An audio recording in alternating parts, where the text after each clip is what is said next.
तलबा व तलबात अस्सलामु अलैकुम। कैसे हैं आप? तो उम्मीद है आप सब अपने घरों में खैर व आफियत से होंगे।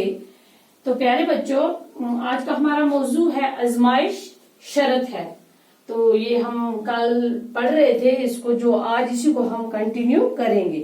आप पेज नंबर अपनी बुक्स का निकालें, पेज नंबर 66, इसका है दूसरा पैरा आज हमने पढ़ना है। तो उसने जब उसको दोस्त वहां पे आया, उसे पूछने लगा तो वो फूट फूट कर रोने लगी और उसने कहा कि तुम ही अपने दोस्त को बचा सकते हो। उसने कहीं जाकर अपने किसी पुराने दुश्मन को कत्ल कर दिया है, उसका सर काट लाया है, जो रात के अंधेरे में हम दोनों ने गड़ा खोद कर आंगन में छुपा दिया है। तो उसकी बीवी ने पूरा माजरा उस दोस्त को सुना दिया। सरकारी मुखबर ने खातून को दिलासा दिया कि घबराने की कोई बात नहीं और उल्टे पांव अपने दोस्त की तलाश में जा निकला। इत्तेफाक से कुछ दिन पहले शहर में कत्ल की एक ऐसी वारदात हुई थी जहां कोई कातिल मकतूल का सर काट कर ले गया था। मकतूल के वारिस खाते पीते लोग थे। उन्होंने कातिल के सुराग लगाने के लिए नगद इनाम देने की मनादी करवा दी और पुलिस भी कातिल की तलाश में सरगर्म थी। क्योंकि वो बड़े लोग थे, उन्होंने इनाम रखी थी, वो कातिल मिल नहीं रहा था, तो इसीलिए उन्होंने ये इनाम रखी थी कि वो उसको तलाश करे, इसलिए पुलिस भी उसकी तलाश में लगी हुई थी। उधर सरकारी मुखबर को जब इस बात का इल्म हुआ तो उसे यकीन हो चला कि हो न हो ये काम उसके दोस्त ने किया है। तो उसे इत्तेफाकन ये बात हो गई थी, क्योंकि कुछ दिन पहले ये कत्ल हुआ था, तो अब उसके दोस्त को शक हो गया कि हो न हो कहीं ये वही है और उसी दोस्त ने मेरे उस आदमी का कत्ल किया है। दोस्ती का रिश्ता क्या होता है, ये बात उसने कभी सोची न थी। चुनाचे उसने अपने फराइज मनसबी और इनाम की लालच में पुलिस को खबर दे दी और पुलिस के अमले को लेकर अपने दोस्त के घर की तरफ रवाना हुआ। क्योंकि वो जब उसे लालच पड़ गई थी तो उसे इस रिश्ते में उसे मतलब इस दोस्ती का रिश्ता क्या है उसको इसका अंदाजा ही नहीं हुआ। उसने इसका लिहाज ही नहीं किया, क्योंकि उसके अंदर लालच और इनाम की लालच पड़ गई थी। तो उसने पुलिस को खबर दे दी और पुलिस वालों को लेकर उसके घर की तरफ आया। रास्ते में उसने अपने दोस्त को घर की तरफ जाते हुए देखा तो उसने पुलिस के अमले को कातिल की निशानदेही कराते हुए ये दरख्वास्त की कि वो उसे अपने दोस्त का सामना करने की अजियत से बचाए रखे। जब उसने अपने रास्ते में देखा कि उसका दोस्त घर की तरफ आ रहा था तो उसने पुलिस वालों को कहा ये वही है, लेकिन आप एक काम करेंगे, मुझे अपने दोस्त का सामना नहीं करना, उससे मुझे बचाए लीजिए। ये कहकर एक तरफ को छुप गया और पुलिस ने नौजवान को गिरफ्तार करके थाने पहुंचा दिया। थानेदार इश्तिहारी मुलजिम को देखकर खुशी से फूले नहीं समाता और उसने फौरी तौर पर तफ्तीशी अमले को मुलजिम से इकबाल जुर्म करवाकर मकतूल का सर और आलात कत्ल वगैरह बरामद करने का हुक्म दे दिया।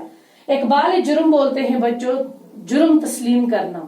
इश्तिहारी मुलजिम बोलते हैं उस मुलजिम को, वो मुलजिम जिसके पकड़ने के लिए इश्तिहार दिया गया हो, उसको बोलते हैं इश्तिहारी मुलजिम। तफ्तीशी अमला बोलते हैं जांच करने वाला अमला, छानबीन करने वाला अमला। तो जब थानेदार को ये पता चला तो उसने इसको क्या कहा, तो उसने इसको इश्तिहारी मुलजिम को देखकर फूले ना समाना हो गया, बहुत खुश होना, ये मुहावरा है। तो उसने कहा कि ये उसके घर से जो सर और जो भी चीजें हैं वो वहां से हुक्म देने का लाने का हुक्म दिया। ये सुनकर नौजवान ने, जो किसी तरह भी कातिल दिखाई नहीं देता था, थानेदार से कहा कि हुजूर आप मेरे साथ मेरे घर तशरीफ ले चले, मैं आला कत्ल और सरीपान दोनों की निशानदेही करूंगा। थानेदार नौजवान के मुंह पर एक जोरदार थप्पड़ रसीद करते हुए गिरजा, मजाक करते हो? नौजवान ने दिल बर्दाश्ता लहजे में जवाब दिया कि जनाब मैं मजाक नहीं कर रहा हूँ, आप मुझे मेरे घर तो ले चलिए। थानेदार नौजवान को साथ लेकर उसके घर पहुंचा तो नौजवान की निशानदेही पर घड़े में से वो थैला बरामद किया जिसमें सीरी पाए रखे हुए थे। नौजवान ने थानेदार से मुखातब होकर कहा हुजूर मकतूल का सर तो आपने मलाहत फरमा लिया, अब आलात कत्ल बाकी हैं। इनमें से एक आला तो मेरी बीवी है जिसे आजमाने के लिए मैंने ये ढोंग रचाया और दूसरा आला आपका वो मुखबर है। तो उसने थानेदार को जब ये बात बताई कि उस थानेदार ने उसकी एक नहीं सुनी, उसने कहा कि आप मुझे मेरे घर मेरे साथ चले, मेरे घर तक, मैं आपको बताऊंगा कि माजरा क्या है।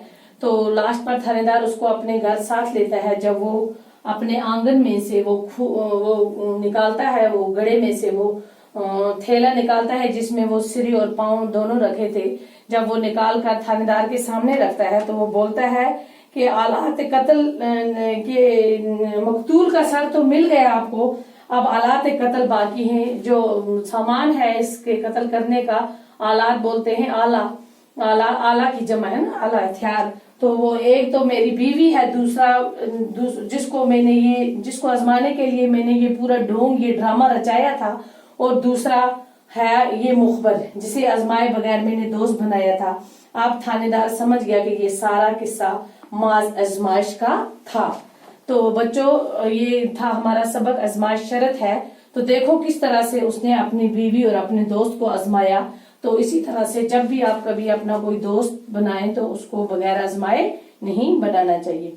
तो कल आज का ये सबक तो हमें कंप्लीट हुआ। कल इसके हमने सवालात व जवाबात लिखने हैं। तो कल फिर मुलाकात होगी, तब तक के लिए खुदा हाफिज।